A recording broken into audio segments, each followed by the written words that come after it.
Aujourd'hui, je rencontre une star dans le domaine de la chasse de tête. Enfin, il aime pas trop qu'on dise qu'il est une star. C'est un homme très discret, il s'appelle Sylvain Denain. Il travaille pour Heidrick & Struggles, qui est un des plus gros cabinets de chasse internationale.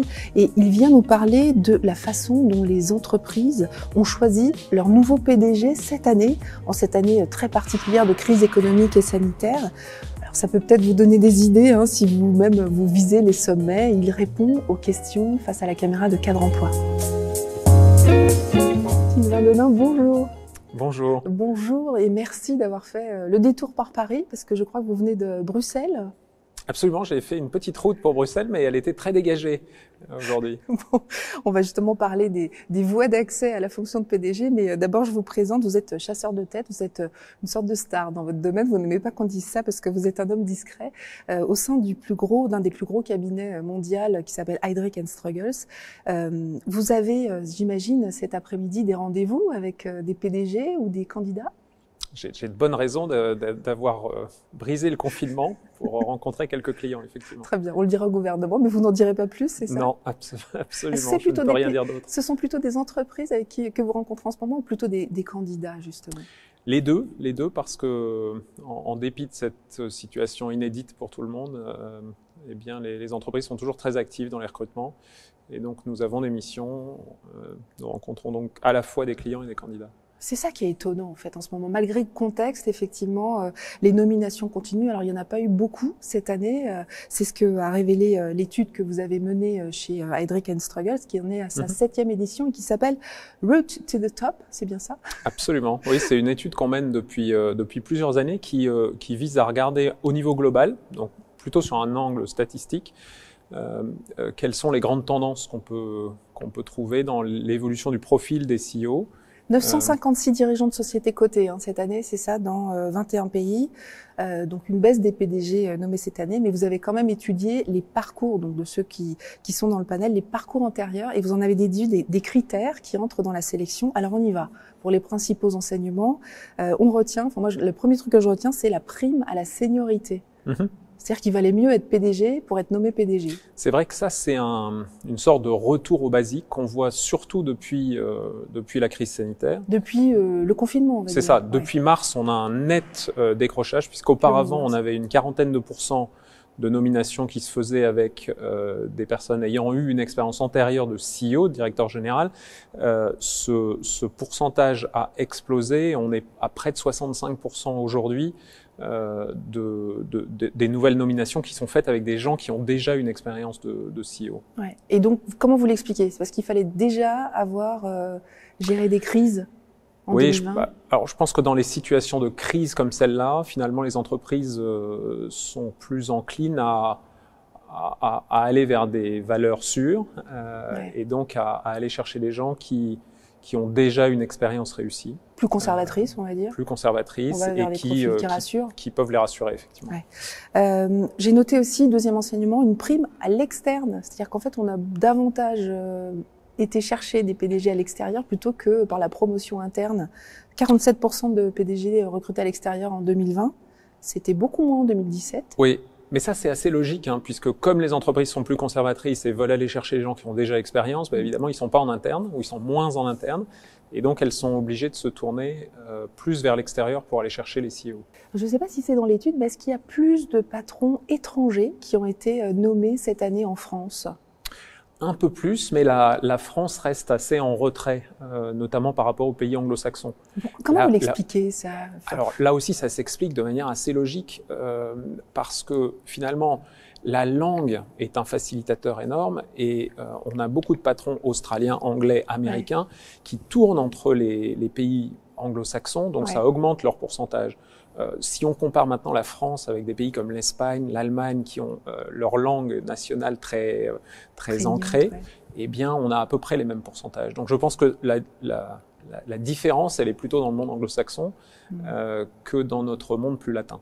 Alors, troisième critère que j'ai noté, c'est la diversité. Il y a une baisse de la diversité. Et pour évoquer ce critère, j'aimerais nommer, vous donner quelques nominations que j'ai notées cette année de patrons. Luca De Meo, donc ça c'est chez Renault, Arvind Krishna chez IBM, Élie Girard chez Atos, c'est pas une femme, Laurent Fabre chez Plastic Omnium, Chris Kemensky chez McDonald's. Le point commun? Eh bien, ce sont des hommes, effectivement, que vous citez, mais on pourrait aussi citer des femmes. Catherine McGregor, qui va être la nouvelle vous êtes allé directrice prendre générale l'exception. d'Engie, mais également Ouais. Marie-Ange Debon, plus proche de nous en France, qui est la nouvelle directrice générale de Keolis. Mais reconnaissez qu'il y a une baisse vertigineuse. On est passé de 12% à 3%. Vous avez raison. Alors ça, Vraiment. c'est un des enseignements de notre étude qui nous a choqués. C'est qu'effectivement, avant la crise, on avait un taux un taux de promotion ou de nomination de femmes qui était devenu plus élevé progressivement, encore beaucoup trop faible, 12%, on est loin du compte. Ouais. Mais avec la crise, eh bien, on est retombé à 3%. Alors ça s'explique parce qu'on a dit juste avant, comme il y a déjà très peu de femmes qui sont CEO, puisqu'on va chercher plus des valeurs sûres et finalement des profils qui ont déjà été directeurs généraux, il y a moins de femmes dans ces profils-là. Okay. Et donc je pense que les conseils d'administration deviennent un peu plus conservateurs avec cette crise. Maintenant, il va falloir travailler parce que ce pourcentage de 3%, il est catastrophique finalement. Vous avez dit qu'il vous choquait, oui, on le note. Est-ce que vous voyez des femmes qui pourraient être PDG demain? Alors, les femmes avec du talent, il y en a plein. Mais des noms, Sylvain Denain. Et... Ou du moins des femmes qui travaillent dans quel type de secteur, même si vous ne pouvez pas donner les noms, parce que j'ai bien compris que... Je crois vraiment qu'il y a une prise de conscience... il y a une prise de conscience très forte de la part des entreprises, c'est ce que je constate chez nos clients, avec au plus haut niveau, dans les conseils d'administration. Je crois que le fait que les conseils d'administration, sous l'impact de la loi Copé-Zimmermann, se soient beaucoup féminisés, évidemment, ce sont les conseils d'administration qui définissent finalement la stratégie future de l'entreprise. Eh bien, ces conseils mettent de plus en plus de pression sur le management, heureusement parce qu'il y a des femmes à l'intérieur pour qu'on casse ce plafond de verre et qu'on permette à des femmes de talent de se développer. On n'a pas encore la pression sur les codires. Hein. Elle est en train d'arriver. Mais elle est en train d'arriver par les conseils d'administration, par le public finalement, par le gouvernement et je pense une prise de conscience collective. Et je crois que les entreprises font, en tout cas celles qu'on connaît, font un énorme travail pour aller chercher pour aller identifier, c'est ce qu'on fait nous avec notre activité de conseil d'assessment, identifier les talents à l'intérieur et puis aller trouver des profils de femmes qui ont du talent à l'extérieur. Et franchement, je pense que dans les très grandes entreprises, mais aussi dans les entreprises de taille moyenne internationale, il y a beaucoup de femmes qui aujourd'hui sont en train d'émerger dans des positions intermédiaires, qui dirigent des divisions, des grandes fonctions. On a beaucoup de femmes directrices financières de groupe maintenant. Et ça, c'est plutôt bon signe. Le mauvais signe, c'est 3% de femmes à la tête des entreprises. J'espère qu'on sera à des niveaux bien plus élevés dans les 5 ou 6 prochaines années. Alors, ce sera votre plus belle prochaine mission, peut-être, de pouvoir aider à la nomination d'une femme PDG? Absolument. Et ce qu'on essaye de faire, c'est à la demande de nos clients d'ailleurs, systématiquement de mettre des femmes dans nos shortlists. Nos shortlists, ce sont les sélections de candidats qu'on présente et qu'on propose à nos clients. On essaye d'avoir une proportion de femmes de plus en plus importante dans ces shortlists et Heidrick a pris un engagement global qui est notamment pour les conseils d'administration de proposer 50% de femmes pour ces postes. Maintenant, il nous reste à faire la même chose sur le plan exécutif. Vous aviez vu ce film réalisé par Tony Marshall qui s'appelait Numéro 1 ? Ah non, je l'ai pas vu. Vous l'avez pas vu ? Ah ben voilà, ça raconte l'histoire justement d'une femme qui tente d'accéder jusqu'au pouvoir et qui est plutôt non pas aidée par des cabinets, mais qui est aidée par des clubs de femmes qui se liguent pour tenter de lui donner envie d'aller se battre. Parce qu'il y a aussi, c'est un film qui montre aussi l'autocensure de la part des femmes. Et elle existe réellement. Elle existe réellement et j'en ai eu encore des exemples récents de femmes qu'on a dû convaincre pour prendre des rôles de direction. Mais vous avez mentionné les clubs de femmes. Je pense que ces clubs de femmes sont formidables et ils font ils essayent d'aider au mieux les femmes. Mais je crois que la féminisation des instances dirigeantes de l'entreprise, c'est pas que l'affaire des femmes. C'est l'affaire de tout le monde. Et il faut que les entreprises puissent associer les hommes à la promotion des femmes. C'est ça qui me semble l'avenir. Autre enseignement de l'étude, la prime au diplôme, toujours. Hein, les PDG sont très diplômés. Mais finalement, moi, je me demandais, est-ce que être très diplômé, c'est pas devenu un handicap quand même pour diriger une multinationale? Je prends pour exemple Pinault, Serge Papin pour Système U. Ils ont pas le bac. Hein, ou alors Zuckerberg et Bill Gates, eux, ils ont même pas terminé la fac. Ouais. Donc finalement, est-ce qu'il faut pas arrêter avec ce critère? Moi, ce qui me frappe dans les noms que vous citez ici, c'est que ce sont des entrepreneurs. Et qu'effectivement, on a beaucoup d'entrepreneurs qui sont non diplômés ou moins diplômés. Et dans les nominations de cette année aussi, vous trouvez tout temps finalement, hein, on constate qu'il y a des entrepreneurs qui n'ont pas forcément fait d'études, mais qui ont une vista entrepreneuriale qui est géniale, un éclair de génie à un moment donné pour créer leur entreprise et qui y vont et qui ont le courage de le faire. Ensuite, quand les entreprises grandissent et deviennent des multinationales, quand elles doivent embrasser la complexité du monde, quand il y a des concepts plus complexes pour les développer, eh bien ces fondateurs d'entreprises, quand même souvent, la plupart du temps, s'entourent de gens qui sont diplômés, qui ont des profils plus internationaux, qui ont fait des MBA, qui ont fait des écoles d'ingénieurs. Le MBA, ça marche toujours? Ça marche, je dirais, encore plus qu'auparavant. Et ce qui est intéressant d'ailleurs, c'est un enseignement en France. La proportion de gens qui ont un MBA dans les fonctions de directeur général a tendance à s'accroître et est plus forte que dans la plupart des autres pays. Ouais, c'est intéressant ce critère aussi. Donc on voit que y a finalement 4 routes privilégiées, je dirais, pour des routes qui sont plus soyeuses que d'autres pour arriver au sommet. Dirigeant recruté à l'extérieur, on l'a vu. Être patron d'une division de l'entreprise, ça c'est dans l'étude. Être un CFO ou un CEO. Ce sont les 4 voies que j'ai notées. Est-ce que vous confirmez? Oui, donc là, effectivement, vous avez raison. Le recrutement extérieur est une chose, on en a parlé, donc il devient assez important finalement. Mais bien souvent, les personnes dans les comités exécutifs qui ont soit accès à l'information financière, donc les CFO, et qui comprennent la stratégie de l'entreprise, les projets de fusion-acquisition, qui comprennent la manière de dialoguer avec les marchés financiers, ça c'est une des voies royales. L'autre voie royale, c'est les fonctions opérationnelles que vous avez mentionnées, donc soit COO, patron des opérations, soit patron d'une grande division, où là on a l'accès au business et où ces profils généralement évoluent aussi vers les fonctions de CEO. Ont l'opportunité d'évoluer vers une fonction de directeur général. Pour les aspirants au sommet de l'entreprise qui vous écoutent aujourd'hui, est-ce que vous repérez en ce moment des profils qui sont justement des profils que vous allez peut-être chasser, des profils de crise, des gens qui ont peut-être déjà vécu des crises? Est-ce que vous avez des noms, Sylvain Denain, des noms? Ça, c'est notre métier. Hein. Je pourrais pas vous donner de nom ici parce que je leur ai pas demandé l'autorisation. Ou des contextes. Mais ce qui me semble assez intéressant et peut-être quelques conseils pour les personnes qui nous écoutent aujourd'hui, c'est le développement des compétences internationales. Je pense que il y a encore 20 ans, on pouvait accéder au haut niveau des entreprises en France en ayant fait tout son parcours à l'intérieur du périphérique.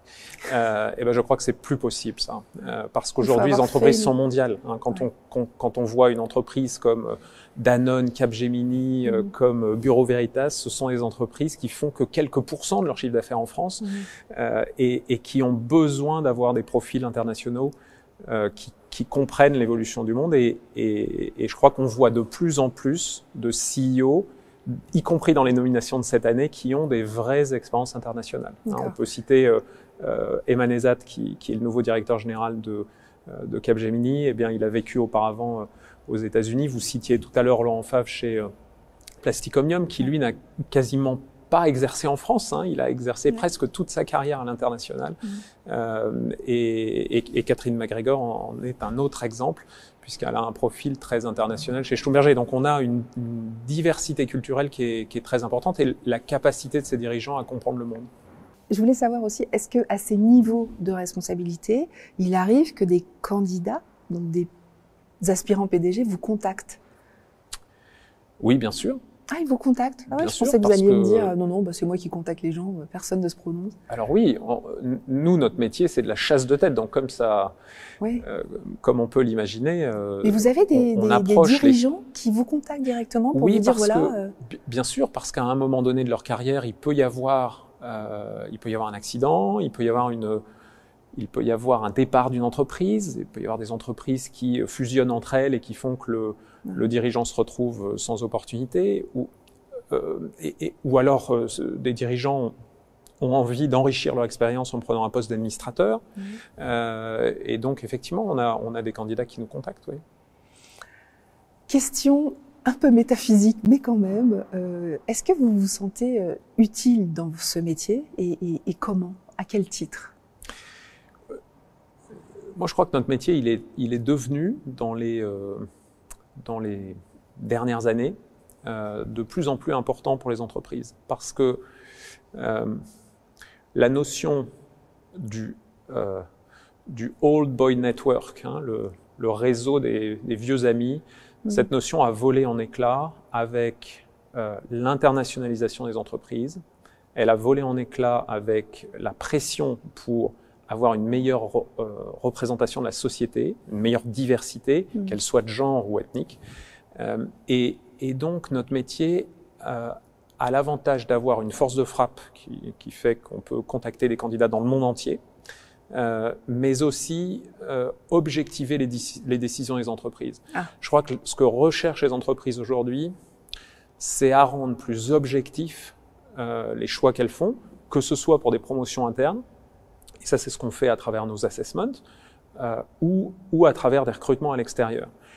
Parce que le coup de cœur n'est pas toujours le coup de cœur n'est pas toujours la meilleure solution, et que beaucoup d'entreprises nous choisissent et choisissent d'autres cabinets de chasse de tête justement pour avoir une meilleure objectivité dans les choix qu'elles peuvent faire. C'est ça votre différence, à vous, Sylvain Denain, c'est de réussir, c'est d'aider l'entreprise à objectiver son choix? Moi, ce qu'on essaye de faire, ce que j'essaye de faire, c'est d'abord de ne pas avoir d'idées préconçues et d'aider mes clients à ne pas avoir d'idées préconçues sur l'univers dans lequel on peut aller chercher les candidats ou sur leur profil. J'essaye de leur apporter une excellente compréhension de l'environnement dans lequel elles peuvent rechercher les candidats avec nos équipes de recherche. Et puis ensuite, dans l'évaluation qu'on fait des candidats, l'idée est de voir quels sont ceux qui correspondent le mieux à l'entreprise. Personne n'est parfait, aucun dirigeant n'est parfait. Il faut être capable, néanmoins, et c'est notre valeur ajoutée, d'évaluer quelles sont les forces du candidat, là où il va pouvoir faire une vraie différence, et puis ses points de faiblesse, ceux sur lesquels, même en étant directeur général, on devra l'aider quand il sera dans le poste, sur lequel son conseil d'administration devra l'aider, sur lequel le président de la société devra l'aider, pour qu'il puisse réussir à emmener la société et les collaborateurs vers le haut. Parmi vos clients, est-ce que vous savez, je ne vais pas vous demander de les citer, ne vous inquiétez pas, mais ma question c'est plus, quel est le défaut que vous n'avez pas en tant que consultant et que vos clients finalement apprécient? Moi, j'ai beaucoup de défauts à titre personnel. Je crois que vous avez dit tout à l'heure en introduction, vous avez employé le mot star. Nous, on n'est pas des stars. Il n'y a pas de stars dans notre environnement parce que on est là pour. Donc les stars, ça brille, et nous, on est plutôt dans l'ombre. Et finalement, sans avoir de volonté de pouvoir. Je crois que ce qu'on apporte à nos clients, c'est d'essayer de leur apporter le meilleur conseil sans vouloir se mettre à leur place finalement. Donc il faut une certaine humilité, je crois, dans notre métier, et une assurance et une certaine humilité. Oui. Et je crois que c'est ça que, en partie, nos clients recherchent. Les PDG que vous avez placés, enfin vous avez aidé à recruter, ils vous appellent, vous restez en contact avec eux régulièrement? Oui, avec la plupart d'entre eux. D'accord. Ils coupent pas les ponts, ils ne vous en veulent pas. Non, j'espère qu'ils ne m'en veulent pas. C'est vrai qu'on a recruté. Qui m'a mis dans cette galère?